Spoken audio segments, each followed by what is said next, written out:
Ministries.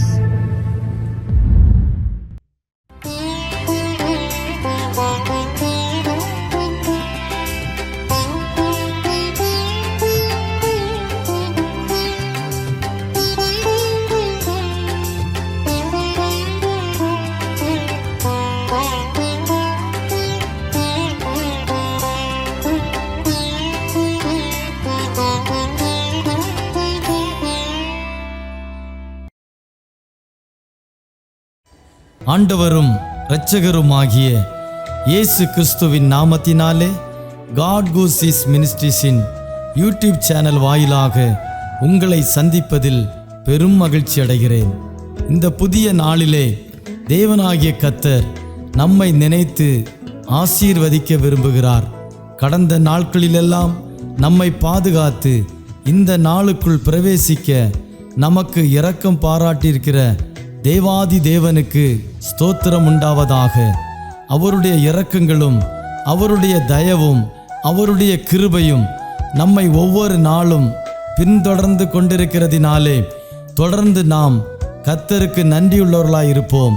கர்த்தர் நமக்கு சொன்னவைகளையெல்லாம் நிச்சயம் நமக்கு செய்யத்தான் போகிறார். தேவன் செய்ய போகிற அதிசயமான காரியங்களை எதிர்நோக்கி காத்திருப்போம். நம்முடைய நம்பிக்கையிலே விசுவாசத்திலே உறுதியாய் நாம் தரித்திருப்போம். தேவனாகிய கர்த்தர் ஒவ்வொரு நாளும் நம்மோடு பேசும்படியாய் கொடுக்கிற ஒவ்வொரு வார்த்தைகளையும் பற்றி கொள்வோம். ஏனெனில் கர்த்தருடைய ஒவ்வொரு வார்த்தையிலும் ஜீவனுண்டு. அந்த ஜீவனுள்ள வார்த்தைகளை நம்பி காத்திருப்போம். தேவனாகிய கர்த்தர் பெரிய காரியங்களை செய்வாராக. ஆமென்.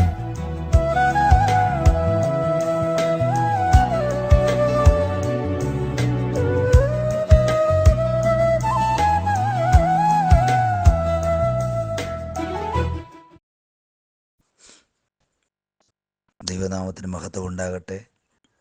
അനുഗ്രഹിക്കപ്പെട്ട നല്ല നിമിഷത്തിനായി കർത്താവിന് നന്ദി അർപ്പിക്കുന്നു. ശ്രവിക്കുന്ന എല്ലാ പ്രിയപ്പെട്ടവർക്കും വിശേഷാൽ തോമാസാർ അവറുകൾക്കും യേശു ക്രിസ്തുവിൻ്റെ നിസ്തുല്യ നാമത്തിൽ സ്നേഹവന്ദനം. ഒരു ദിവസം കൂടെ ദൈവത്തെ സ്തുതിക്കുവാൻ ദൈവം നമുക്ക് ആരോഗ്യബലവും നൽകിയത് ഓർത്ത് ദൈവത്തിന് നന്ദി അർപ്പിക്കുന്നു. എല്ലാവരും ദൈവം അനുഗ്രഹിക്കട്ടെ എന്ന് പ്രാരംഭത്തിൽ പ്രാർത്ഥിക്കുന്നു. അല്പസമയത്തെ ചിന്തയ്ക്ക് ആധാരമായി 119 സങ്കീർത്തനം 18 വാക്യം വായിക്കുന്നു. 119 സങ്കീർത്തനം 18 വാക്യം.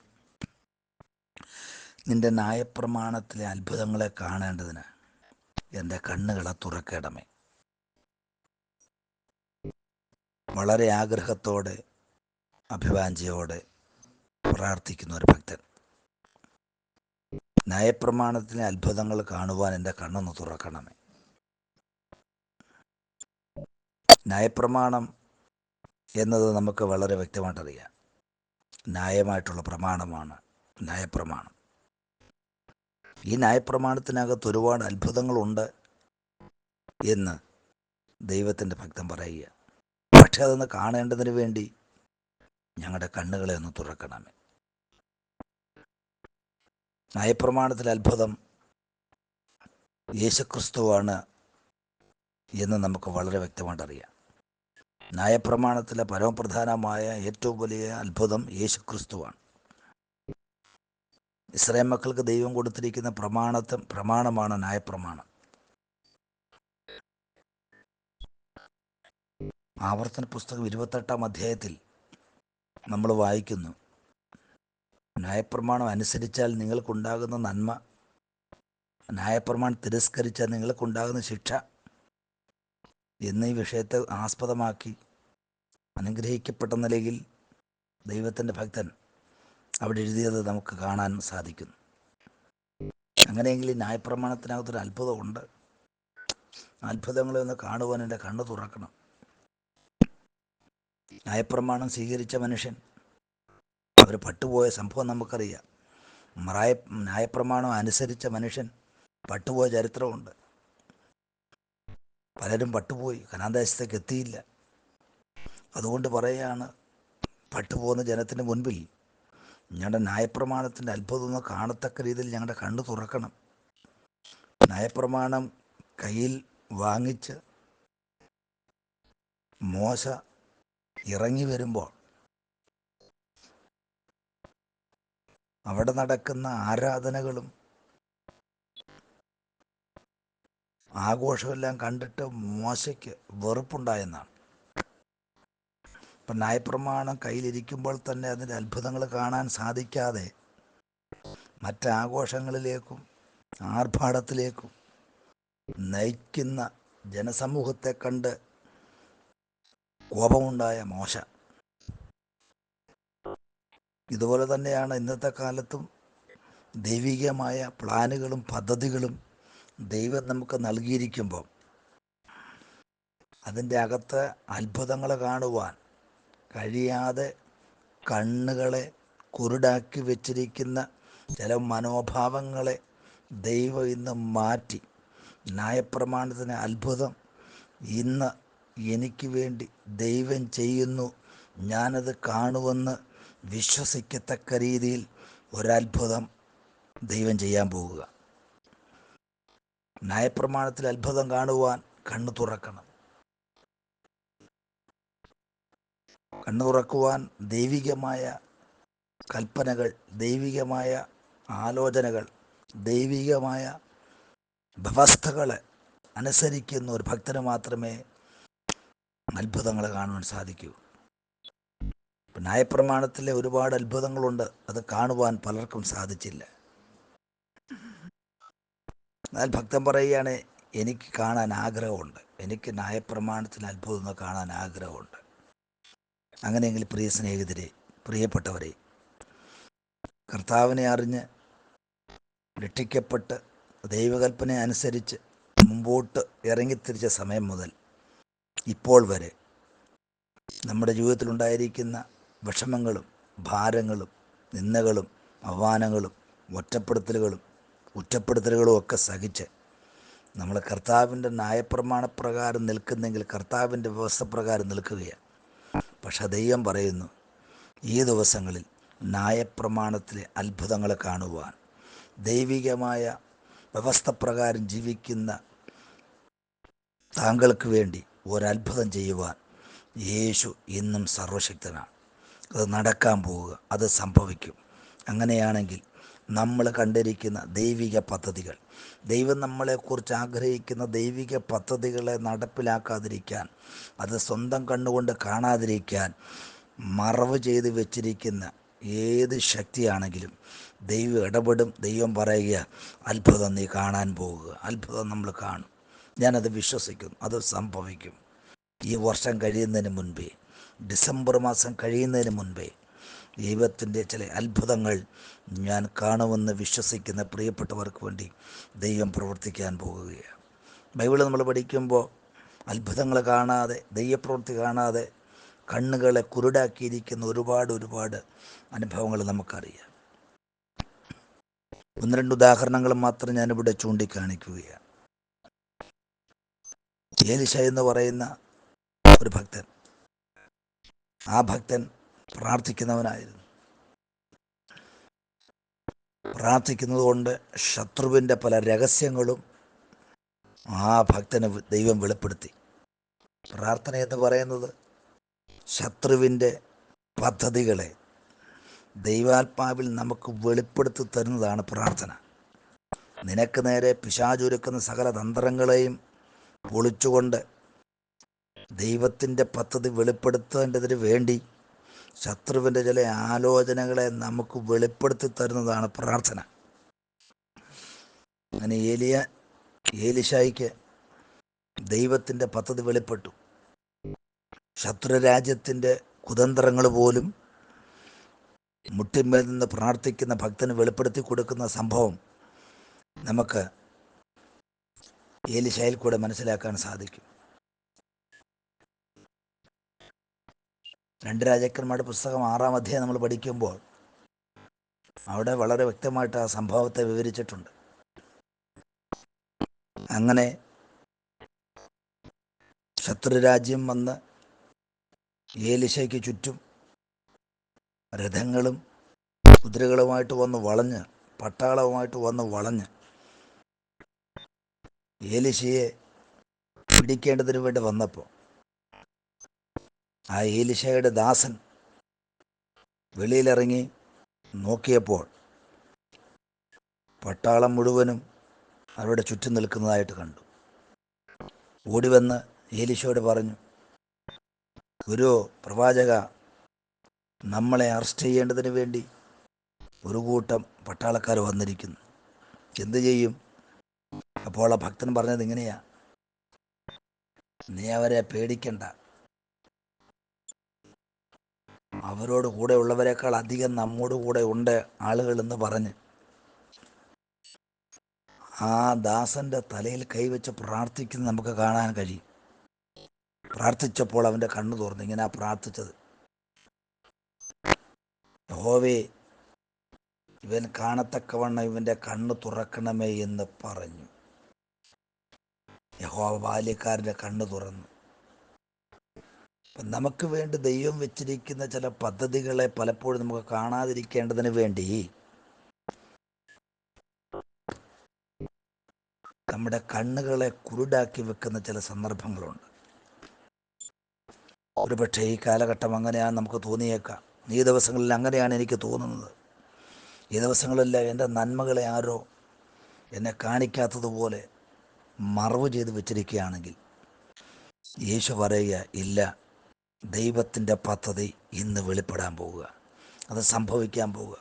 നമ്മൾ ആത്മീയ ദർശനം കണ്ട, നമ്മൾ ദൈവത്തിൽ ആലോചന ഏറ്റെടുത്ത് ഇന്ന ഇന്ന കാര്യങ്ങൾ ദൈവം നടത്തിത്തരാമെന്ന് ദൈവം വാഗ്ദത്തം പറഞ്ഞ് ദൈവികമായ പ്ലാനുകളും പദ്ധതികളും ആത്മനിയോഗത്താൽ ഏറ്റെടുത്ത് മുമ്പോട്ട് യാത്ര ചെയ്യുന്ന ഒരു ഭക്തൻ്റെ ആത്മീയ നിലവാരത്തെ ഇല്ലാതാക്കി, അവൻ്റെ ആത്മീയ കണ്ണുകളെ കുരുടാക്കി, ആത്മീയ ദർശനമില്ലാതാക്കി, അവൻ അനുഗ്രഹിക്കപ്പെട്ട പദവികളും അത്ഭുതങ്ങളും കാണുവാൻ കഴിയാതെ കണ്ണ് കുരുടാക്കി വച്ചിരിക്കുന്ന ചില ശക്തികളുണ്ടെങ്കിൽ യേശുവിൻ്റെ അധികാരമുള്ള നാമത്തിൽ കൽപ്പിക്കണം, എൻ്റെ ദൈവികമായ പദ്ധതികളുടെ അനുഗ്രഹത്തിന് തടസ്സമായി നിൽക്കുന്ന അന്ധകാര ശക്തികളെ വിട്ടുമാറാൻ, അതുമാത്രമല്ല എൻ്റെ കണ്ണ് തുറക്കണമേ എന്ന് നമുക്ക് ദൈവത്തോട് പ്രാർത്ഥിക്കണം.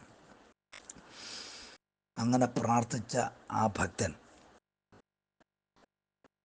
ഭക്തൻ്റെ ദാസന് വലിയ ദൈവിക ദർശനം കണ്ടതുപോലെ നമുക്ക് ദിവസങ്ങളെ പ്രാർത്ഥിക്കാം. കർത്താവേ, ദൈവം എനിക്ക് വേണ്ടി വെച്ചിരിക്കുന്ന ചില അനുഭവങ്ങളെ ദൈവം നൽകണമേ, അത് കാണുവാൻ എൻ്റെ കണ്ണ് തുറക്കണമേ എന്ന് പ്രാർത്ഥിക്കണം. നമ്മുടെ പ്രവർത്തന മേഖലകളിൽ, വീടിനകത്ത്, നമ്മുടെ ജോലി സ്ഥലങ്ങളിൽ, സാമ്പത്തിക വിഷയങ്ങളുടെ മേൽ, ആത്മീയ വിഷയങ്ങളുടെ മേൽ, തലമുറയുടെ വിഷയങ്ങളുടെ മേൽ, ഏതൊക്കെ വിഷയത്തിലാണ് ദൈവിക പദ്ധതികളും ദൈവികമായ ന്യായപ്രമാണത്തിന് അത്ഭുതങ്ങൾ കാണുവാൻ ഞങ്ങൾ ആഗ്രഹിച്ചിരിക്കുന്നെങ്കിൽ ആ വിഷയത്തിൻ്റെ മേൽ ദൈവത്തിൻ്റെ പദ്ധതി വെളിപ്പെടാൻ പോവുക. ഒന്ന് പ്രാർത്ഥിക്കാമോ? കണ്ണ് തുറക്കണമേ, എൻ്റെ കണ്ണൊന്ന് തുറക്കണമേ, എൻ്റെ കണ്ണ് തുറക്കണമേ. അതുകൊണ്ട് വിശ്വാസത്താൽ പറ, ഞാനും വിശ്വസിച്ച് പറയുന്നു, ഈ ദിവസങ്ങളിൽ ദൈവം എന്നോട് പറഞ്ഞ വിഷയങ്ങളുടെ മേൽ ദൈവം എൻ്റെ കണ്ണ് തുറന്നത് കാണിക്കുവാനായിട്ട് ആഗ്രഹിക്കുന്ന ദിവസങ്ങളെന്ന് ഞാൻ വിശ്വസിക്കുന്നു. അതുകൊണ്ട് ധൈര്യപ്പെടും. അങ്ങനെയാണെങ്കിൽ ഈ ദൈവത്തിൻ്റെ പദ്ധതി നടപ്പാക്കാതിരിക്കാൻ ഈ ലോകത്തിൻ്റെ ദൈവം മനുഷ്യൻ്റെ മനസ്സ് കുരുടാക്കുന്നു എന്നൊരു വാക്യമുണ്ട്. 2 കൊരിന്ത്യർ 4-ാം അധ്യായത്തിൻ്റെ 4-ാം വാക്യമാണ്. ക്രിസ്തുവിൻ്റെ തേജസ്സുള്ള സുവിശേഷത്തിൻ്റെ പ്രകാശനം ശോഭിക്കാതിരിക്കാൻ ഈ ലോകത്തിൻ്റെ ദൈവം അവിശ്വാസികളുടെ മനസ്സ് കുരുടാക്കി. സുവിശേഷത്തിൻ്റെ പ്രകാശനം ശോഭിക്കാതിരിക്കാൻ ഈ ലോകത്തിൻ്റെ ദൈവം അവിശ്വാസികളുടെ മനസ്സ് കുരുടാക്കി. സുവിശേഷത്തിൻ്റെ പ്രകാശനം എന്താ? സുവിശേഷം യേശു ക്രിസ്തുവാണ് സുവിശേഷം. നമ്മുടെ ന്യായപ്രമാണത്തിൽ അത്ഭുതം കാണുമോ? കണ്ണു തുറക്കണം. സുവിശേഷം യേശുവാണ്. യേശുവിനെ കാണാതിരിക്കാൻ, അതിൻ്റെ പ്രകാശനം പൂർത്തീകരിക്കാതിരിക്കാൻ ഈ ലോകത്തിലെ ദൈവം അവിശ്വാസികളുടെ മനസ്സ് കുരുടാക്കി. ഇവിടെ ശ്രദ്ധിക്കുന്ന ഒരു വാക്കുണ്ട്, അവിശ്വാസികളുടെ മനസ്സ് കുരുടാക്കി. അപ്പോൾ എന്തുകൊണ്ടാണ് ന്യായപ്രമാണത്തിൻ്റെ അത്ഭുതമാകുന്ന യേശുക്രിസ്തുവിനെ കാണുവാൻ കഴിയാത്തെന്ന് ചോദിച്ചാൽ, അവിശ്വാസം ഉണ്ടാകുന്ന ഒരു മനസ്സ്. പലപ്പോഴും നമ്മൾ അവിശ്വാസികളാകും. ഇത്ര നാളും പ്രാർത്ഥിച്ചിട്ട് കാര്യങ്ങൾ നടന്നില്ല. ഞാൻ എത്ര മാസമായി പ്രാർത്ഥിക്കുന്നു, എത്ര വർഷമായി പ്രാർത്ഥിക്കുന്നു, എന്നിട്ട് എന്തുകൊണ്ട് കാര്യം നടക്കുന്നില്ലെന്നുള്ള ചിന്ത വന്ന് നമ്മുടെ മനസ്സിന് അവിശ്വാസം ഉണ്ടാക്കി. അത്ഭുതങ്ങൾ കാണാതിരിക്കാൻ നമ്മുടെ മനസ്സിനെ കുരുടാക്കുന്ന ചില ശക്തി ഉണ്ടെങ്കിൽ വിശ്വസിക്കണം. അതുകൊണ്ടാണ് യേശുക്രിസ്തു പറഞ്ഞു, അല്പവിശ്വാസികളെ, നിങ്ങൾ അല്പവിശ്വാസികളാണ്. നിങ്ങൾ വിശ്വസിച്ചാൽ ഇന്ന കാര്യങ്ങൾ നടക്കും. വിശ്വസിച്ചാൽ ദൈവിക പദ്ധതികൾ നടക്കും. വിശ്വസിച്ചാൽ അത്ഭുതങ്ങൾ നടക്കും. വിശ്വസിച്ചാൽ നീ ദൈവത്തിൻ്റെ മഹത്വം കാണും എന്ന് ഒരുപാട് പദങ്ങൾ യേശുക്രിസ്തു വിശ്വാസത്തെ ആസ്പദമാക്കി ഉറപ്പിച്ച് പ്രസ്താവിക്കുന്ന ഒരുപാട് വാക്കുകളുണ്ട്. അതുകൊണ്ട് ഈ ദിവസങ്ങളിൽ നമുക്ക് വിശ്വസിക്കാം. ഞാനും വിശ്വസിക്കുന്നു, എനിക്ക് വേണ്ടിയുള്ള ദൈവിക പദ്ധതികൾ ന്യായമായ പ്രമാണപ്രകാരം ദൈവിക കൽപ്പന ഞാൻ അനുസരിക്കുന്നതുകൊണ്ട് ദൈവം എനിക്ക് നൽകിയ ന്യായമായ പ്രമാണപ്രകാരമുള്ള നന്മകൾ കാണുവാൻ എൻ്റെ കണ്ണ് തുറക്കണമേ. പ്രിയ സ്നേഹിതരെ, എന്നെ കേൾക്കുന്ന പ്രിയപ്പെട്ടവരെ, താങ്കൾ ഇതുവരെ യേശുവിനെ അറിഞ്ഞിട്ടില്ലെങ്കിൽ, സുവിശേഷം എന്ന ക്രിസ്തുവിനെ നിങ്ങളിതുവരെ അറിഞ്ഞിട്ടില്ലെങ്കിൽ, ഇന്നറിയാനൊരു അനുഗ്രഹിക്കപ്പെട്ട സമയം. ഈ സമയം നഷ്ടമാക്കരുത്. യേശുവിനെ അറിഞ്ഞ് ഈ ലോകത്തെ ഏറ്റവും വലിയ അനുഗ്രഹിക്കപ്പെട്ട പദവിയാകുന്ന ക്രിസ്തുവിനെ അറിഞ്ഞ് ജീവിതം ധന്യമാക്കുവാൻ, ദൈവിക പദ്ധതിയിലേക്ക് കടന്നു വരുവാൻ നിങ്ങളുടെ അവിശ്വാസം മാറ്റി വിശ്വാസമുള്ളൊരു മനസ്സുള്ളവരായി തീരുവാൻ ദൈവം കൃപ നൽകട്ടെ. ഈ വചനങ്ങളായ ദൈവം നമ്മളെ അനുഗ്രഹിക്കുമാറാകട്ടെ.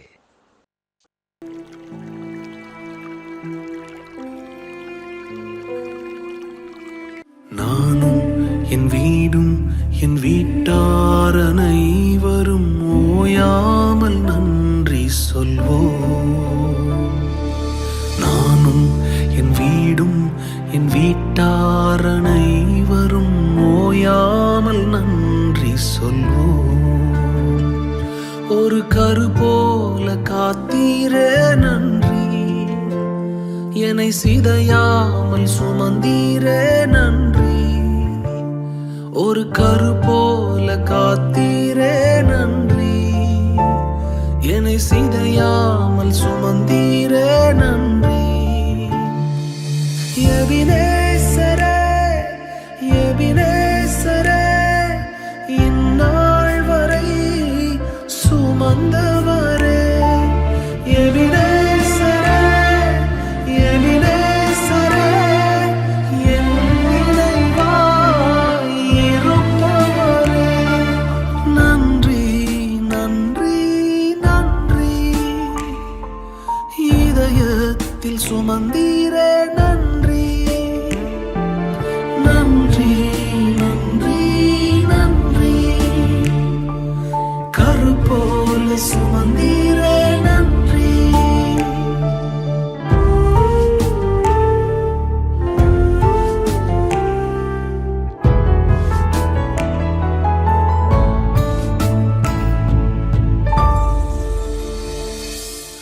ஒன்றுமே இல்லாமல் துவங்கின என் வாழ்வு நன்மையால் நிறைந்துள்ளதே. ஒன்றுமே இல்லாமல் துவங்கின என் வாழ்வு நன்மையால் நிறைந்துள்ளதே. ஒரு தீமையும் நினைக்காத நல்ல ஒரு தகப்பன் உமை போல இல்லை. ஒரு தீமையும் நினைக்காத நல்ல ஒரு தகப்பன் உமை போல இல்லை. எபினேசரே, எபினேசரே, இந்நாள் வரை சுமந்தவரே. எபினேசரே, எபினேசரே, என் நினைவாய் இருப்பவரே. நன்றி, நன்றி, நன்றி. இதயத்தில் சுமந்தீரே நன்றி, நன்றி, நன்றி, நன்றி. கரு போல சுமந்தீரே நன்றி.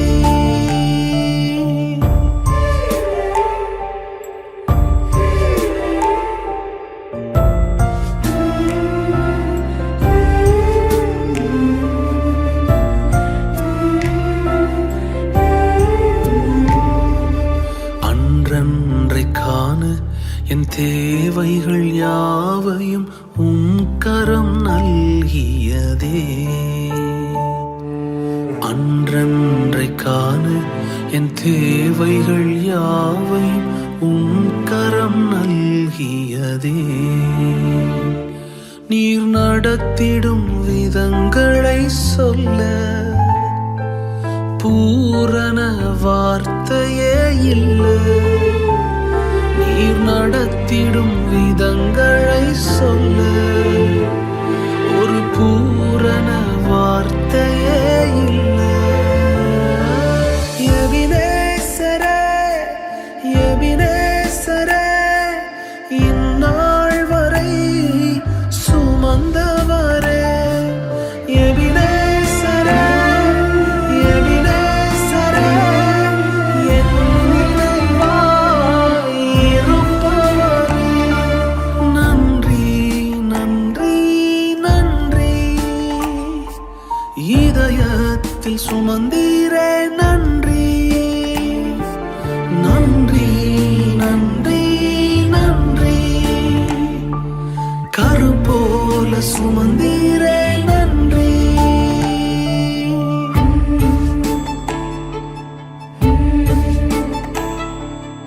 ஞானிகள் மத்தியில் பைத்தியம் என்னையும் அழைத்தது அதிசயமே.